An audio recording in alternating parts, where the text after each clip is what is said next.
Hello students, now let us start with the next lecture, that's about the Bohr's postulate. So before we move on to the Bohr's postulates, let me revise a little about the Lyman series, Paschen series and Balmer series, Brackett series, Quant series and Humphrey series. Now n1 when n1 equals to 1, when n1 equals to 1, here write in the black pen rather.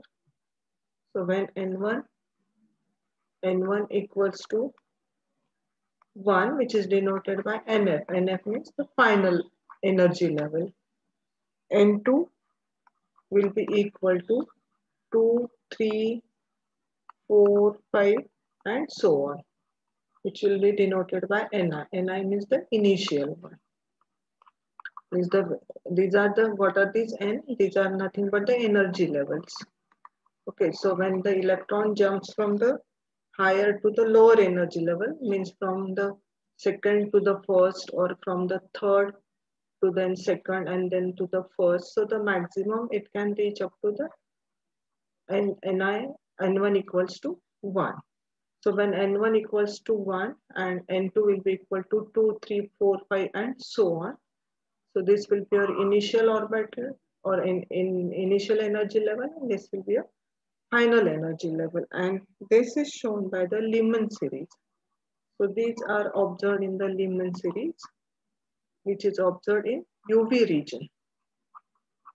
It is observed in UV region. Means now when N1 equals to 2, then N2 will be equal to 3, 4, 5, 6 and so on. Okay, so this is nothing but Ni actually, and this is N1 means it is NF. NF means the final one. Now, when this N1 equals to 2, it means it is for Balmer series, which is observed in this Balmer series. It is observed in partly visible region. Okay, so you just have to remember the regions for this. It is observed in UV region. This one is for the visible region, and the third, when N1 equals to 3, then N2 will be equal to 4, 5, 6, 7 and so on. So this is for the Paschen series. So you can write for the other series also. So I'm trying to be very short here. So you can draw the diagram also. I explained in earlier lecture also. So I just wanted a little bit about this to repeat here. N equal to 4, N equal to 5 and so on. So when I say N equals to 2, means it is for the Balmer series. I am talking here about the Balmer series. Okay.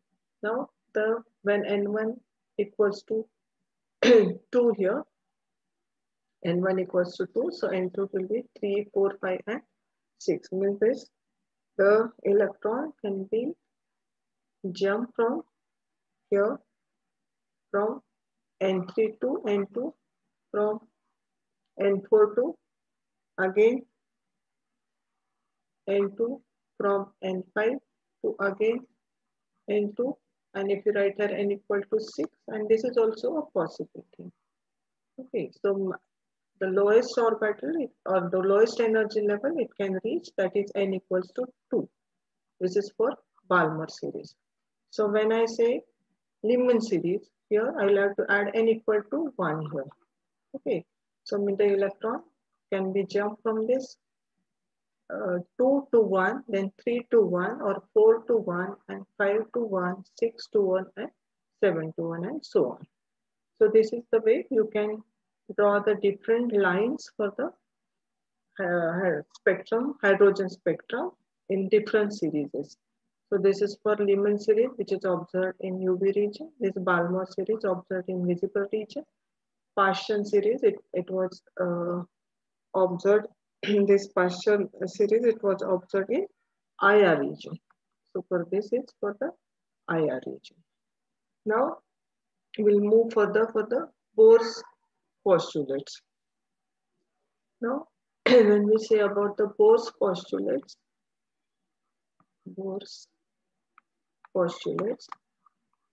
the first thing he put forth, it was the electrons revolve around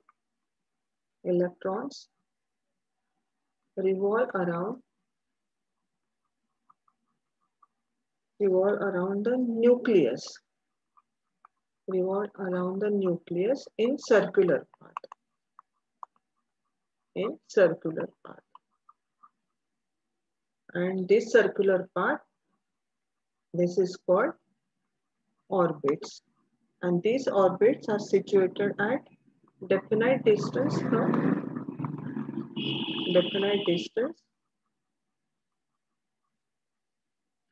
the nucleus. So this is the first postulate which was put forth by Bohr. Now these are the stationary orbits for electrons, and these are the stationary orbits. And as long as the electrons revolve in these stationary orbits, they do not radiate energy. Means they do not lose any energy. The energies of electrons remains constant. So the energies of these electrons, they remain constant in these stationary orbits.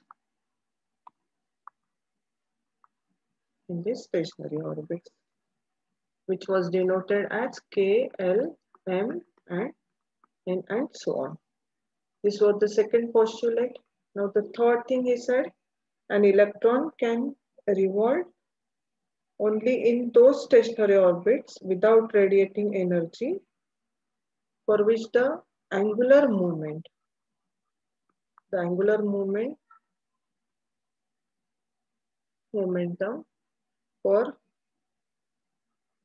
of an electron, it is an integral multiple of h upon 2 pi.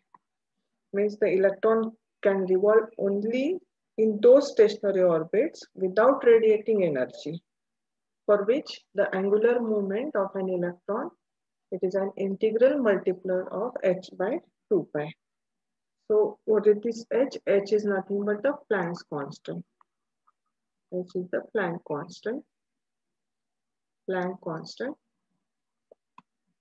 And here this angular momentum, you might have studied in physics also. This angular momentum is equal to I into W, where this I equals to mr square. I means moment of inertia. I is moment of inertia.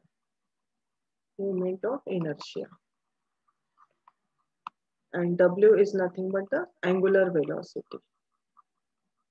It is angular velocity. Now you have this equation, I equals to mr square, and W, which is the angular velocity, it is nothing but V upon R.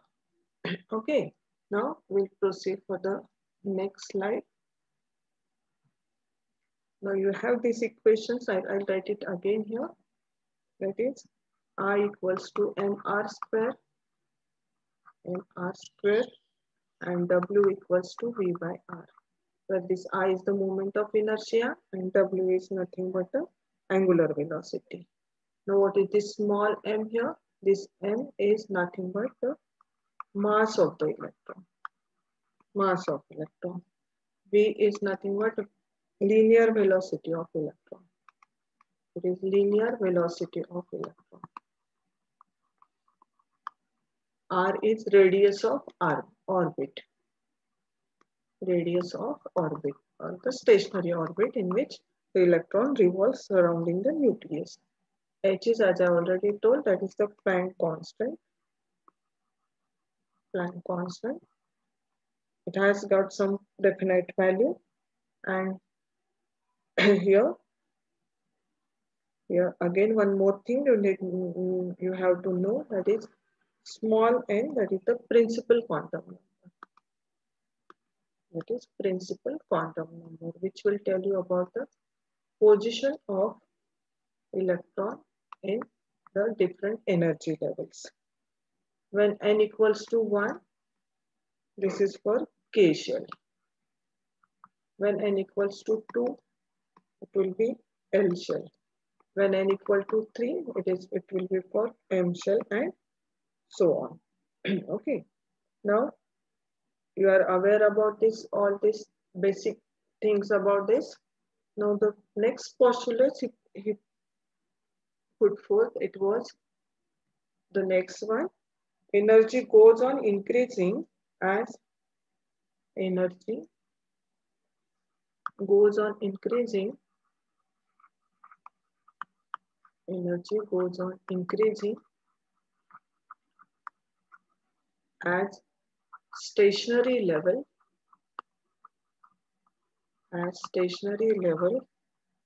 goes away from the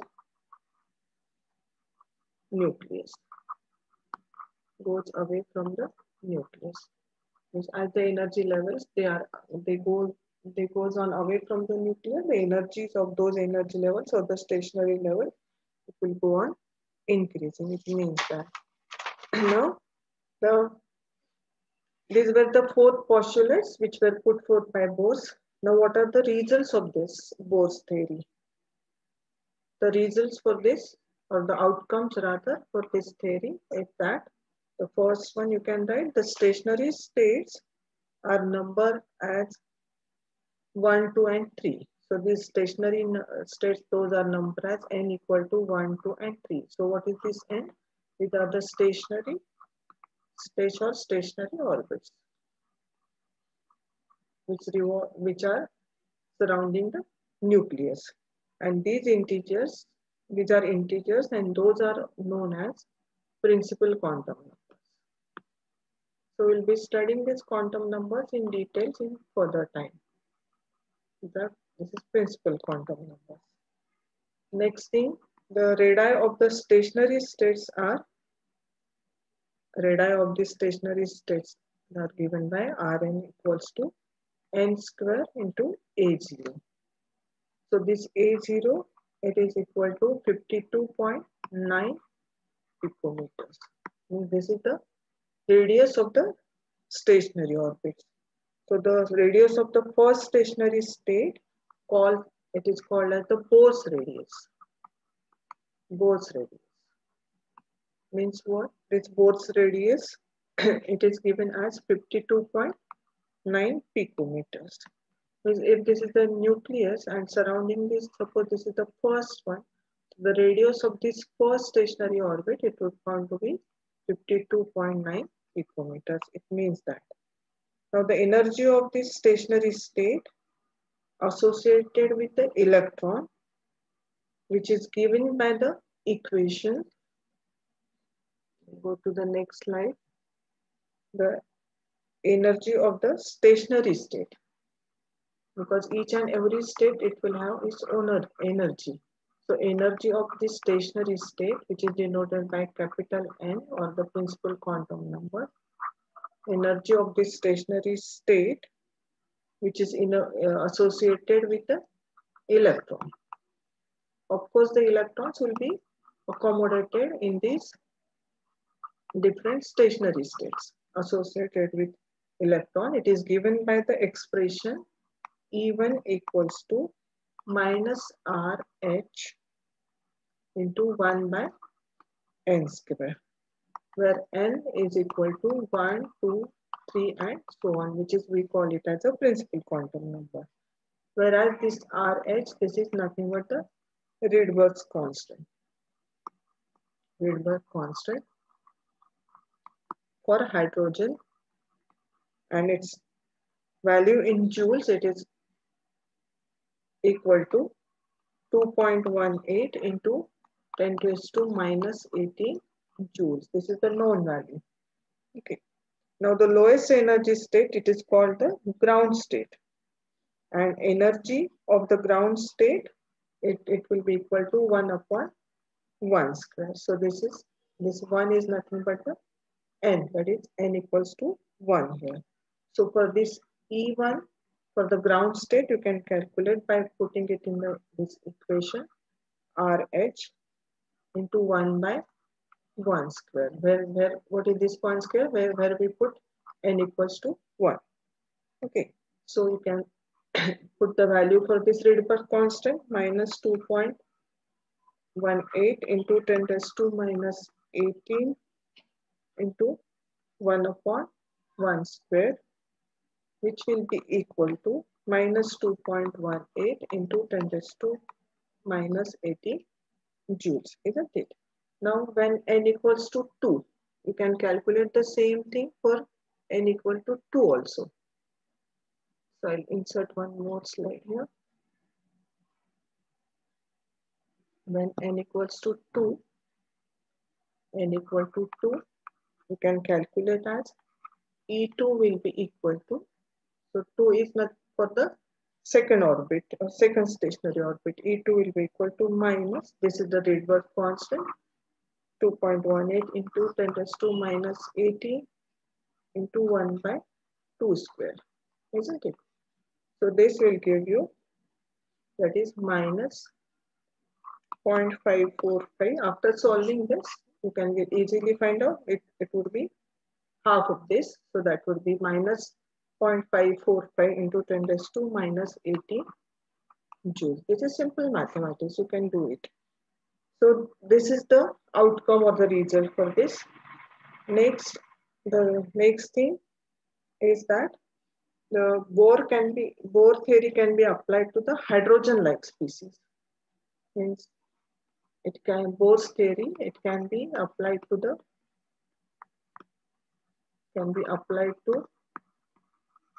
hydrogen-like species. Hydrogen-like species where atomic number would be 1. Hydrogen-like species. Like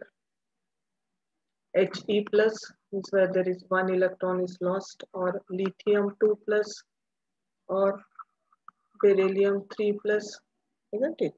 And so on. So when I say He plus, actually He, it has got atomic number 2. So when 1 electron is lost from here, so that will be He plus, where the atomic number now it will be 1, isn't it?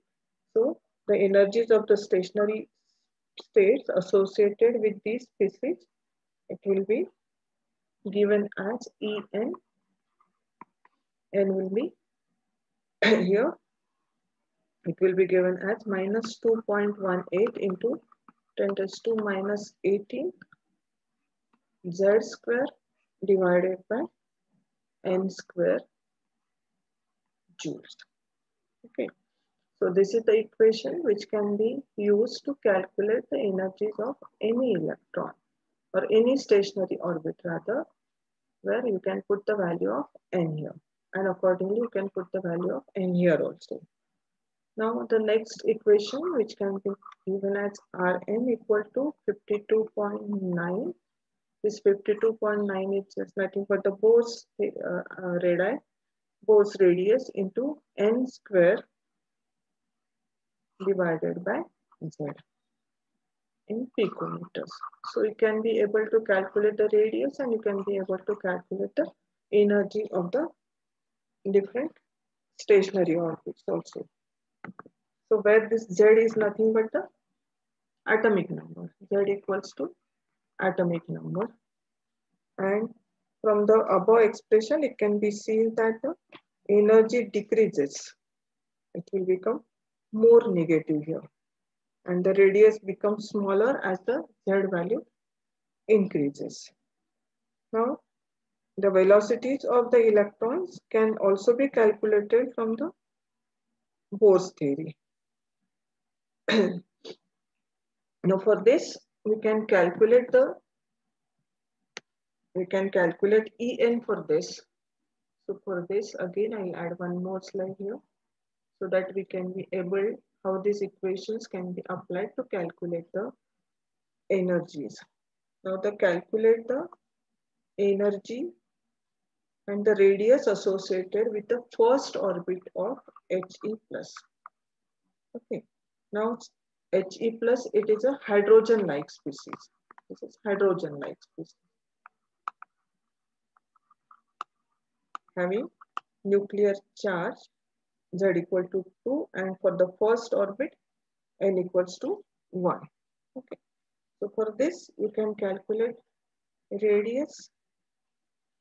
For the first orbit, we are talking about the first orbit, means N will be equal to 1, and in this case Z will be equal to 2. So we are talking about this first orbit, so N will be equal to 1. So radius will be equal to 52.9 into N square divided by Z, which will be equal to 52.9 into 1 square, because N equals to 1 here, divided by 2, that is Z. So which is energy of the first orbit of this can be calculated as En will be equal to minus 2.18 into 10 raised to minus 18 Z square divided by N square joules. So you can write here minus 2.18 into 10 raised to minus 18 into 2 square, because Z equals to 2 square divided by 1 square. So which is coming out to be minus, if you solve this, you will get 8.72 into 10 raised to minus 18 joules. So this is the way you can calculate the energy of the first orbit of He plus, like a hydrogen-like species. So you did not have to change the value for atomic number. Atomic number will remain same, that is Z equal to 2 here. Okay, so in this way, you will be able to find out the radius and the energies for the different orbits in the stationary levels. This is about the Bohr's atomic theory. In the next lecture, we will talk about the different quantum numbers, atomic orbitals, and their quantum numbers. So these quantum numbers will help you to accommodate the electrons in different shells, and how these shells are further divided into orbitals, and how many electrons can be accommodated into different orbitals. Those can be determined by using the concept of all the 4 different quantum numbers. Thank you.